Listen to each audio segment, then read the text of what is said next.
let's talk about the video games. As well as short story collections, cinema, paintings, and more mediums than most can safely catalogue, Barker has dipped his flayed and mutilated toe into video gaming on a number of occasions, though, it has to be said, with limited success. Whilst Undying boasts something of a cult following, and rightly so in this humble gamer's opinion, the likes of Jericho haven't exactly made his name as immediately bankable as it is in film or publishing. The former, a diverting first-person shooter, horror adventure with mild RPG elements.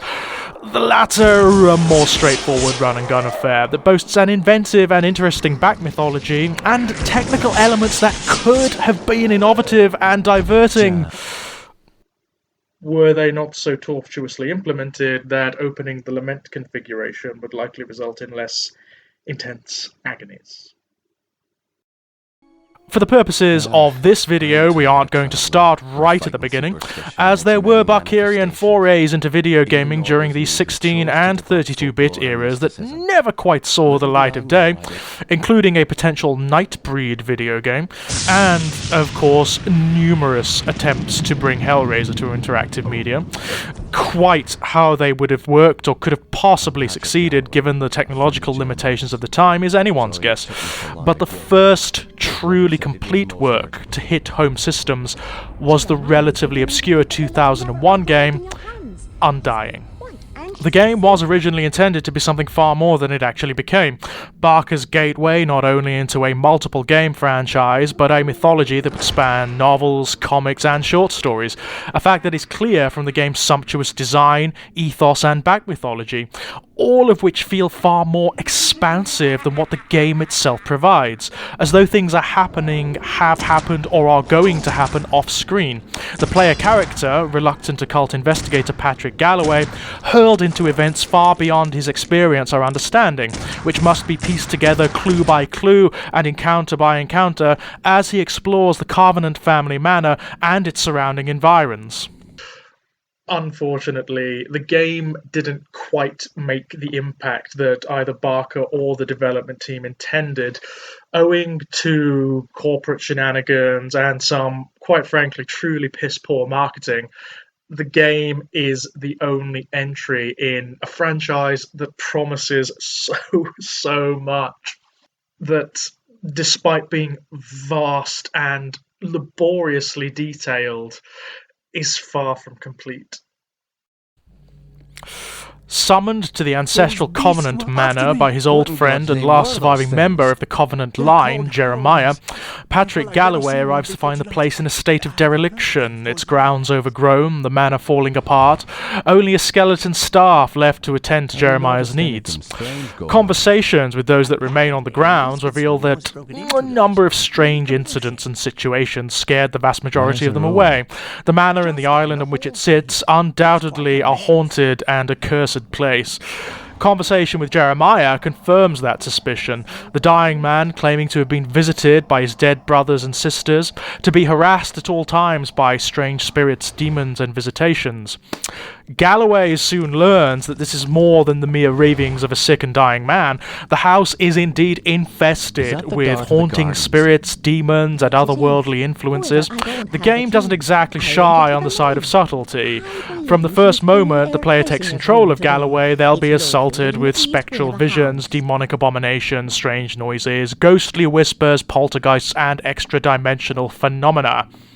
From its earliest moments, the game goes for the gusto, evoking the impression of a reality on the verge of tearing apart. Far beyond the curse that afflicts the Covenant bloodline, the island is rife with secrets and occult mysteries, doorways to other realms and realities, to name but a few. As a game, it has issues. The loading times.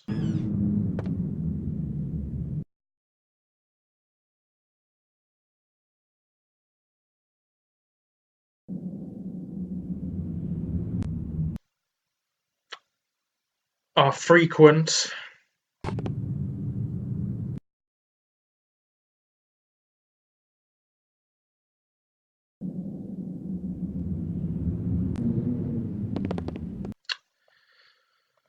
And long.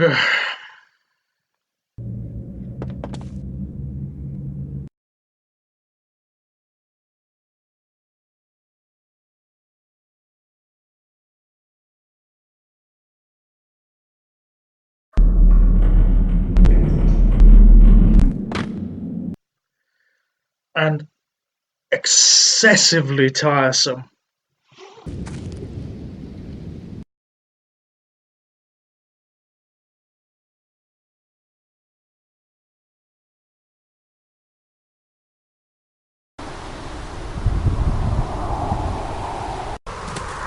There's also this rather irritating tendency for the game to funnel the player down prescribed routes in the manner of the original Silent Hill games. That is, by having every single door that they encounter either locked,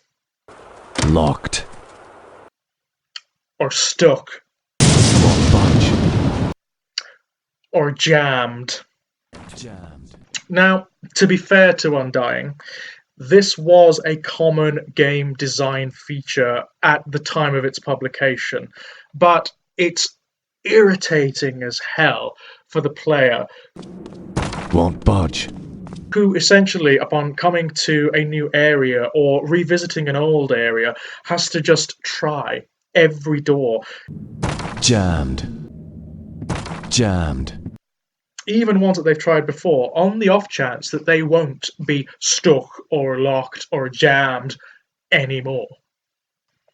This is especially irritating given that there is simply no indication that the doors are going to be locked or stuck or jammed. No visual clues or signs or anything. You just have to try them. Jammed. Won't budge.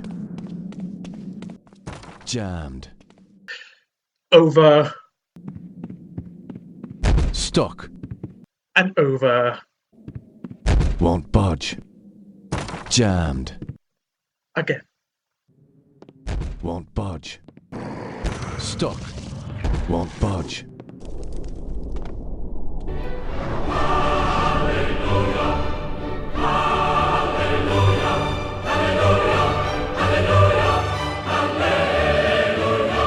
Now, given the technological constraints of the era, it would not have been possible to render the Covenant Manor as a free-roaming open-world environment that just exists for you to explore at your leisure. That would not have been possible.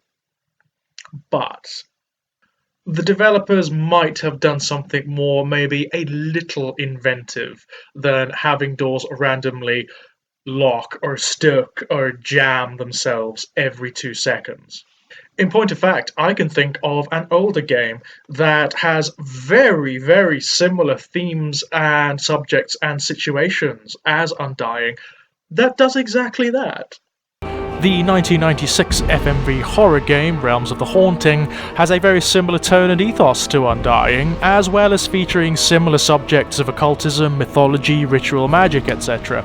Similarly, the player character is sealed inside an old haunted house where magical and arcane shenanigans are afoot, and where there is a similar plethora of sealed doors. But whereas in the latter title, the only justification given is that they're locked or stuck or jammed, here the mechanism of their sealing becomes part of the overall mythology. Doors are marked with glowing occult symbols that you require the correct key or item to dispel. A far more interesting and atmospheric mechanic from a far older game.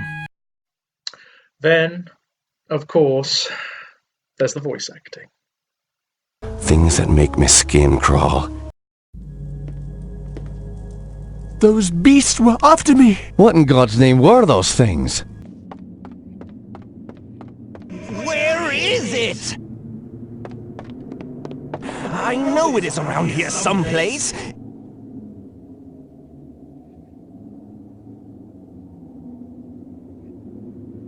Ah, here it is. Have you noticed anything strange going on? Apparently, Elizabeth's room was broken into last night during the commotion. Where's her room? Just down the hall from here. It's quite a mess. I'll let you get away with this, Jeremiah.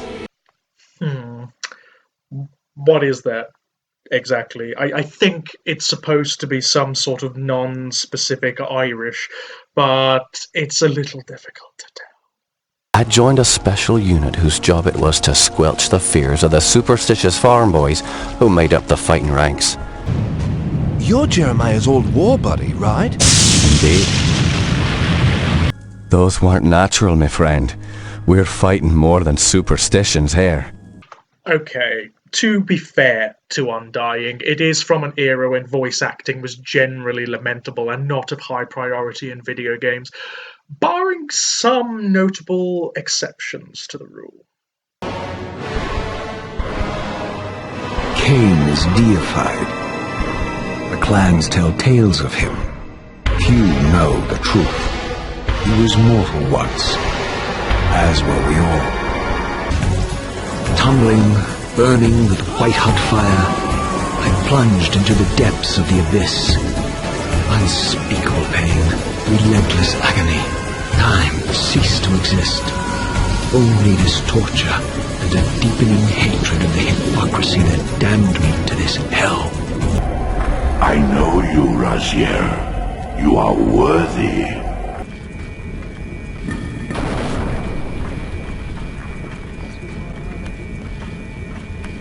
Raziel. Cain. The abyss has been unkind. I am your creation, Cain. Now, as before, you criticize your own work. What have you done with my clan, degenerate? You have no right. What I have made, I can also destroy, child. Here, it sounds like that they paid someone around the office to do the voice acting, which doesn't exactly help the atmosphere a great deal or the sense of immersion. By the way, check this out. Ah, yes, brother. What madness has your family caused this time? Let's remember who started this whole thing, Jeremiah. The pity you're so weak you can't finish it. Anyone recognize the voice? That would be one Mr. Clive Barker, providing the voice for Ambrose Covenant, and I will add, one of the only decent bits of voice acting in the entire game. You had that coming for a long time, big brother. Now, fool, you'll taste the power of a real king.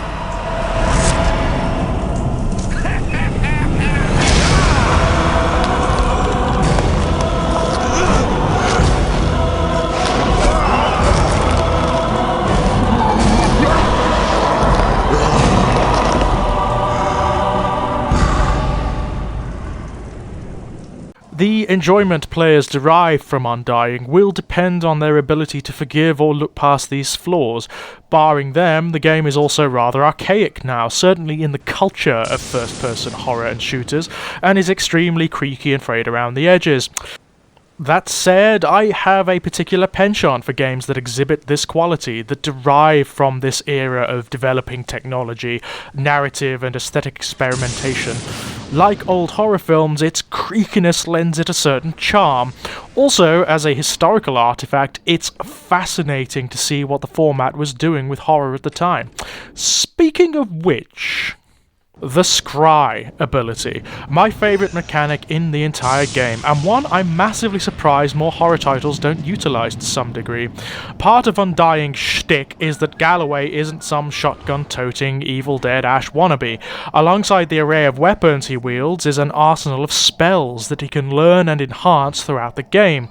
The first and arguably most useful of which is scry, a spell that turns on a temporary psychic mode that allows Galloway to see what might otherwise be invisible and hear echoes of what has happened in particular environments. Not only is this a fantastic storytelling device, it also allows for some of the more subtle scares and disturbing moments in the game. Check out this particular example from the now defunct Covenant nursery.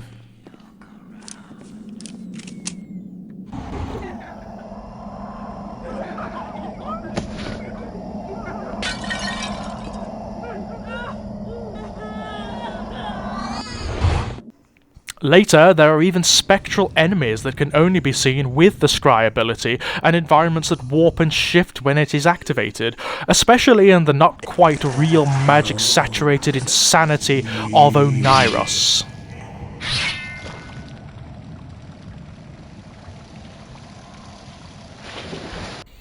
Another element that distinguishes Undying and removes it from what you might expect in its earlier moments is the sheer variety of environments the player visits.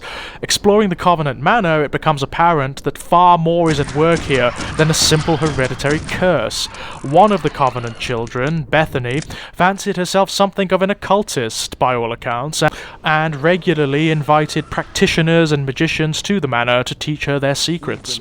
As a result, an old enemy of Patrick Galloway's, the sorcerer Otto Kaisinger, has opened ways to various different realms and states of being throughout the house, which the player will visit at various intervals, and that provide a stark contrast to the dark domesticity of the Covenant Manor. Apart from Oneiros, the player will be hurled back into the past to fight a brotherhood of cursed and lunatic monks, into the sewers and caverns that run beneath the island, where they will encounter the undead remnants of that order, to a partially imaginary realm conjured by Bethany, where she rules as a kind of demigod.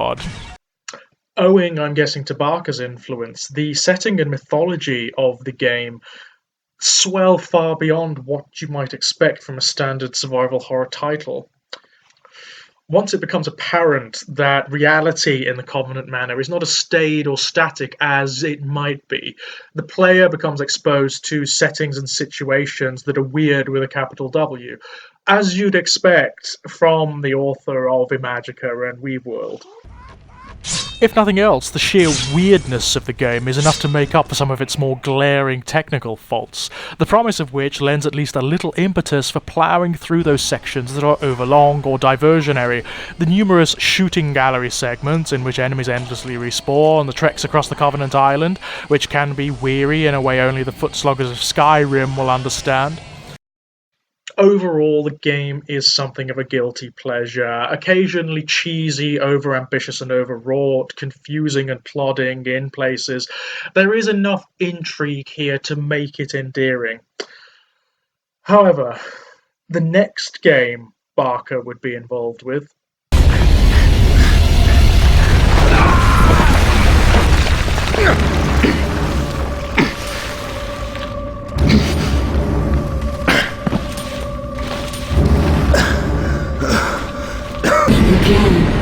Where is this?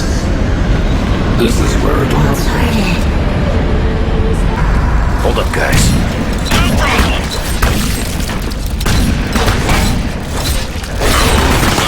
God. Ah, Jesus! I've got to help Delgado!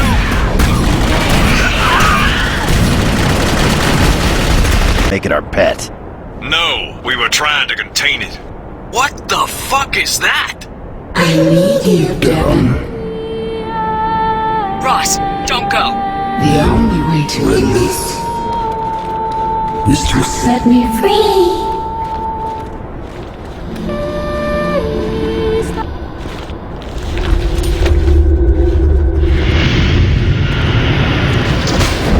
You disowned the wrong master, don't you see that?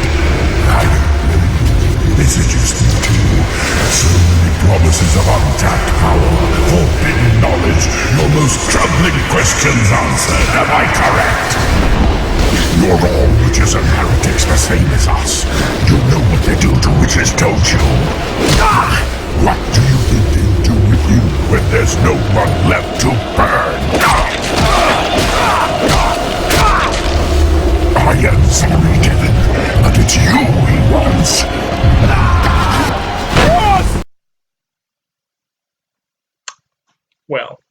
well, we'll get to that.